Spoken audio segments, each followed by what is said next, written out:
I would like to begin today by taking you on a brief trip down two streets that are very near to my heart. The first is the street where I grew up, and the second is the street where my wife and I have chosen to live for the past 11 years.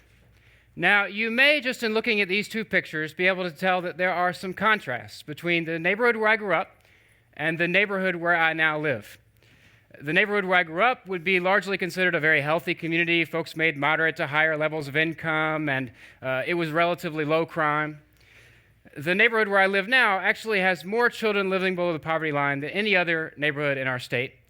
And if I were to draw a 150-yard circle around my home, I can count at least 3 people that have lost their lives to gun violence within that circle in the time that we've lived there. Poverty and violence are what people usually bring up when they want to contrast an at-risk community with a healthy community. But neither of these is what I have come to understand as the most significant contrast between these two different types of neighborhoods. That contrast is one that is seldom understood or spoken about. It's rooted in lots of good intentions, but it's having really bad effects in my neighborhood now. To begin to understand it, I'd like to look at something we have a lot of here in the Low Country.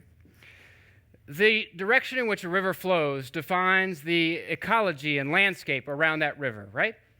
So I'd like for you to imagine for a minute that all of the money that anyone touches in your neighborhood was flowing down your street like a big, giant green river of capital. You got the image? Some of you are ready to go for a swim, right? All right, so this is a representation of the river of capital that flows through the healthy community like the one where I grew up. The citizens in the neighborhood control most of that river themselves. Government and organizations control the rest. Government provides basic services and education, and organizations are really groups of citizens from the community that come together around a specific purpose, houses of worship, chambers of commerce, small business, and the like. But more important than who controls this river is the direction in which it is flowing.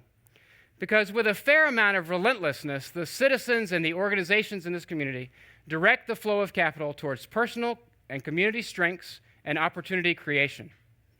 Each of you successful people today arrived here because someone saw potential in you, and they created an opportunity, an investment of resources that would be available to you if you but work very hard to grow your own natural gifts, skills, and abilities to be able to take advantage of it. And none of you that had the good fortune to go to college, for example, went to college to study what you were worst at. You went to college to study something you were good at. This river was great to grow up beside as a kid, because I knew that if I demonstrated any gifts or skills or capacities, the river would be there to nourish me to become the more or less capable adult that I am today. I believe that if you show me a successful community, I can show you a river, no matter how wide or deep, but that is flowing in this particular direction. Now, this is a representation of the river in the community where I now live.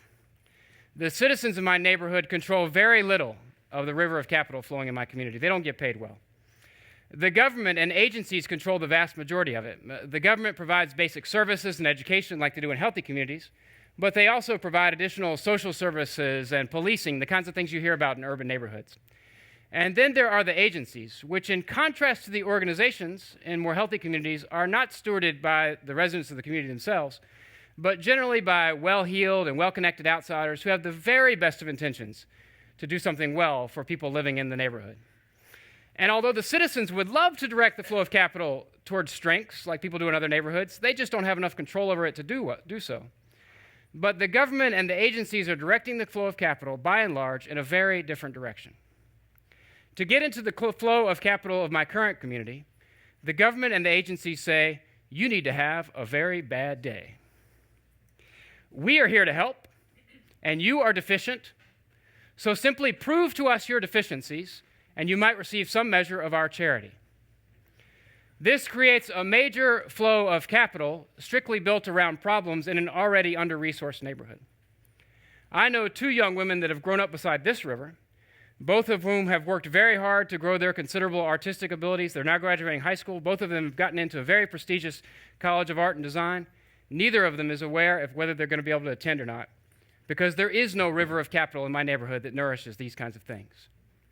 Meanwhile, these young women are looking beside them and seeing their peers who might be breaking the law or demonstrating other deficient behavior and receiving significant public investment as a result, sometimes twice as much as it would cost to send one of these young women to college. Everybody's concerned about poverty, and nobody likes violence in my community. But this river is undercutting the goodwill and motivation of my neighbors in a way that is locking my community in poverty. It is flipping over any attempts to build a natural, healthy community economy by rewarding deficiencies and problems, while good families who are working hard and playing by the rules feel largely alone in their struggle. And what's amazing to me about this river is how it is rooted in a series of tributaries that are remarkably well-intentioned.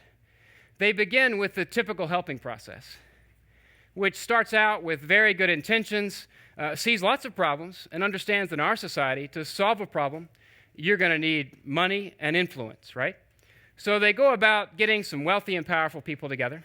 We put them in a room together. We call them a board of directors or advisory committee or something like that. And then those wealthy and powerful people set about defining the key problems that they understand are going on down in those distressed communities that they've never really lived in or spent significant time in themselves. In time, they begin to develop a major set of resources to go after these problems. And the resources begin to flow into the neighborhood. And my experience is that once these resources begin to flow into the community, two things become true. The first is that new agencies are born or existing agencies get bigger. And the second is that the problems, they seem to persist or they get bigger. In an under-resourced neighborhood, when all you do is create a major flow of capital around a problem, people with very little resources will begin to understand that it is in their interest to begin persistently demonstrating the problem simply to get into the only resources they see available to them. In time, this whole process begins to devolve when I hear those who have built the capital stream towards the problem blame those who are so persistently demonstrating the problem for demonstrating the problem that they need to have to get into the capital stream in the first place. This is when solving a problem is not solving a problem. And yet, so often we get to this point and we feel the only thing we can do is repeat the cycle again. A few months ago, I was asked to join a meeting of agency folks, good people with the very best of intentions. And we were given Post-it notes and asked to write down reasons why we thought kids were dropping out of high school. So, you know what people wrote, right? Any one of you could have written 80% of the things said that day. Low-income neighborhoods, failing schools, teenage parents, the list goes on and on. Well, I guess I had to feel like, here we go again. So I decided I'd write something a little different on my Post-it note. This is what I wrote.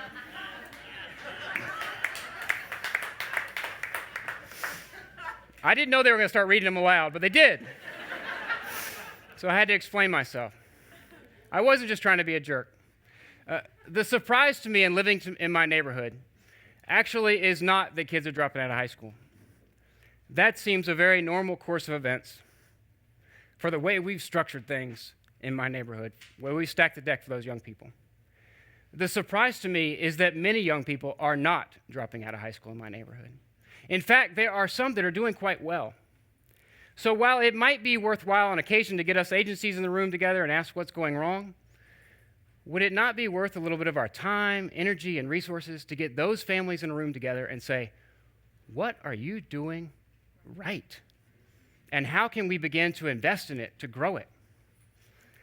See, in our national dialogues around distressed communities these days, it seems we are so often stuck between one group, generally on the left, that wants to keep identifying problems and resourcing those problems, and another group, generally on the right, that sees the issues of increased dependence and entrenched poverty that kind of a capital flow creates, and they want to cut the capital flow off entirely.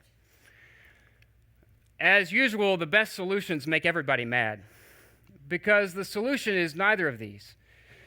The solution, if you want to begin to nourish a landscape of opportunity in a neighborhood, is to build a flow of capital, the majority of which goes to nourish that kind of a landscape, flows to potential and strengths rather than problems. So I'll finish up today with a very modest proposal for a new kind of helping process. It begins with good intentions as well, but then we need to take those good intentions and let them motivate us to listen and learn alongside those that are closest to the problems. That means low-income people themselves. As we do that, we'll begin to see small bright spots, assets within the neighborhood, a family whose kids are already making good grades, a young entrepreneur with a great business idea. And then we need the wealthy and powerful people, but we need them to do what they do really well in the rest of their lives, which is to come along these small fledgling assets and invest their resources and knowledge to begin to allow these assets to grow. And as they begin to grow, the beautiful thing about growing an asset is as it grows, it begins to solve the problems of the neighborhood itself. And the even better thing about an asset is that once it has been grown, by virtue of being an asset, it is capable of not only solving today's problems, but other problems as well. Whether you're talking about an individual or a community, this is a process that leads to a bright future for everyone. Now, with apologies to the Charleston TEDx reinvention theme, I have a final confession, and it's that this actually is not a new or reinvented process at all. This is what people were doing in my neighborhood growing up every single day. If you live in a successful community, it's what people are doing in your neighborhood, even as I stand here and speak right now. It's no wonder there are more bright spots in those neighborhoods. There is a river of capital flowing to nourish those bright spots all the time. So, problem solvers, if you are coming to my community merely to diagnose the deficiencies of my neighbors, I have a favor to ask. Stay home. Please spend your money and time and educations and influence and resources doing something other than building a big flow of problem-oriented capital in a neighborhood that's already under-resourced. But if you are willing to consider the idea that it might be more efficient and even valuable to invest in someone on their best day rather than to sit around and wait to save them on their worst day, then I have a job for you. If my low-income neighbors have taught me anything over the past 11 years, it's that there are lots of bright spots, even in the most distressed corners of our world, if we just go looking for them. And what those bright spots need is not charity, but investment. It's a river of capital that flows to strengths and possibilities and not problems. And as that river of capital begins to flow, we can expect it will nourish a landscape of opportunity all around it. Let's get to work. Thank you.